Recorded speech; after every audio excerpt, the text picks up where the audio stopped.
নমস্কার, S Bangla news online খবর সব দেখাবো আমরা।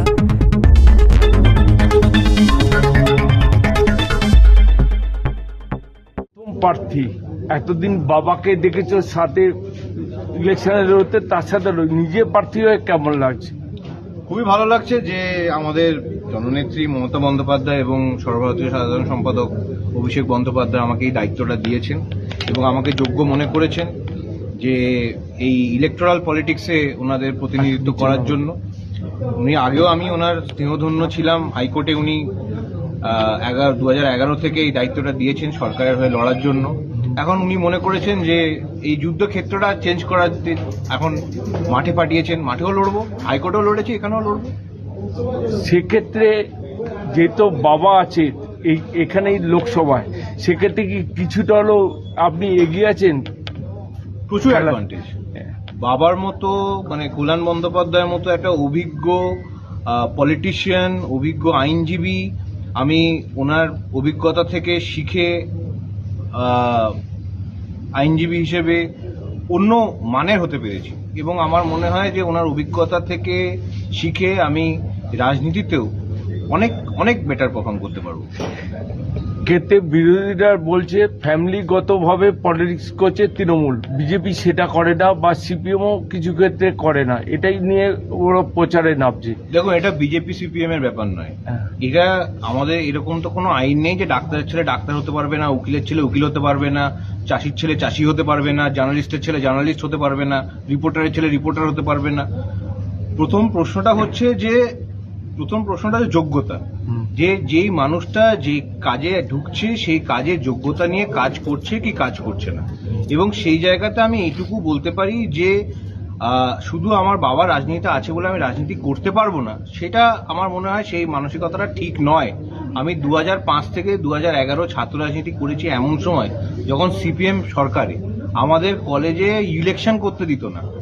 আমি সিপিএম এর কাছে মার খেয়ে, এসএফআই এর কাছে মার খেয়ে আমি রাজনীতি করেছি এমন কলেজে। আমার কলেজ একমাত্র কলেজ ছিল আইন কলেজ, যেখানে তৃণমূল ছাত্র পরিষদের ইউনিয়ন ছিল। সুতরাং আমি প্রত্যেকটা স্তরে নিজের যোগ্যতা প্রমাণ করতে করতেই এসেছি এবং কোনো জিনিসটা গাছ থেকে পিড়ে খাওয়ার ছেলে আমি নই। সুতরাং এখানেও মমতা বন্দ্যোপাধ্যায় আমাকে পাঠিয়েছেন এবং আমি এটা প্রমাণ করব যে আমার এখানে কাজ করারও ইকুয়ালি যোগ্যতা আছে।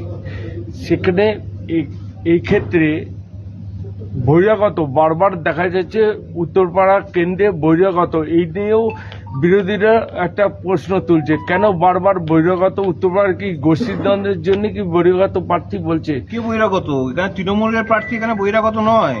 এখানে বিজেপি তো আসলে এখনো প্রার্থী ডিক্লেয়ার করতে পারেনি। এখানে তো সিপিএম এর প্রার্থী বহিরাগত। সিপিএম এর প্রার্থী নন্দীগ্রামে বাজে রেজাল্ট করেছে বলে তাকে কেন্দ্র চেঞ্জ করে এখানে আসতে হয়েছে। আমি এখানে গত 7টা নির্বাচনে প্রচার করেছি।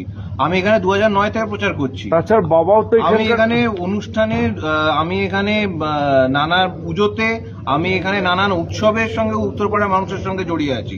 আমার এটা বাইরের কেন্দ্র নয়। এখানে অন্য যারা প্রার্থী হতে চলেছেন এবং সম্ভাব্য যারা বিজেপি প্রার্থী তারা এখানকার বহিরাগত, তাদেরকেই প্রশ্নের উত্তর দিতে হবে। আমি তো উত্তরপাড়ার মানুষের সঙ্গে, তৃণমূল কংগ্রেসের কর্মীদের সঙ্গে একাঙ্গিকভাবে জড়িত হয়ে আছি। জেতার ব্যাপারে কতটা আশাবাদী? একেবারেই আশাবাদী। এবং আমার এখানে জেতার প্রসঙ্গটা এটাই যে আগের বারে আমি অন্য প্রার্থীর জন্য ভোট চাইতে এসেছিলাম এবং তাকে উত্তরপাড়ার মানুষ আশীর্বাদ করে 1 লাখের ওপরে ভোট দিয়েছে। আমি এবার নিজের জন্য ভোট চাইছি। উত্তরপাড়ার মানুষ আমাকে 1,20,000-এর বেশি ভোট দেবে। অন্য যারা প্রার্থী আছে তাদের নিজেদের মধ্যে লড়াই 2 এবং 3 হবার। আগের বার যে প্রার্থী ছিল তার সম্বন্ধে অনেক কিছু রটেছে বা হয়েছে, এমনকি আপনার বাবাও তাকে গাড়ি থেকে নামিয়ে দিয়েছিল, এই দৃশ্য দেখা গেছিল। কি কারণে? দেখুন, আগের প্রার্থীকে আমি কোন রকম সার্টিফিকেশন দেওয়ার মতো আমি অবস্থায় নেই। আমি শুধু এইটুকু বলবো যে মানুষ যে পরিষেবা পায় সেই পরিষেবাটা পায়। এখানে শীত গ্রীষ্ম বর্ষা তৃণমূল কংগ্রেসের যে অজস্র কর্মীরা আছেন, কাউন্সিলররা আছেন, চেয়ারম্যান আছেন, ভাইস চেয়ারম্যান আছেন, আমাদের পঞ্চায়েতের প্রধানরা আছেন, তাদের হাত থেকে সেই পরিষেবাটা পান এবং তারা 365 দিন অক্লান্ত পরিশ্রম করেন এখানকার মানুষের পিছনে, মানুষের যাতে এখানকার সিভিক অ্যামিনিটিস এবং বিভিন্ন যা আমাদের সরকারি প্রকল্প আছে তারা যাতে পান। এবং সেখানে আগের প্রার্থী কি করেছেন না করেছেন সেটা একেবারেই ইমেটেরিয়াল। প্রথম কথা হচ্ছে যে এখানকার মানুষ এই পরিষেবাটা পেয়েছে কিনা আমাদের তৃণমূল কংগ্রেসের এই অক্লান্ত পরিশ্রমের ফলে। ঠিক আছে, এবার একটু হিন্দিতে ওর দাঁড়া একটু দাঁড়িয়ে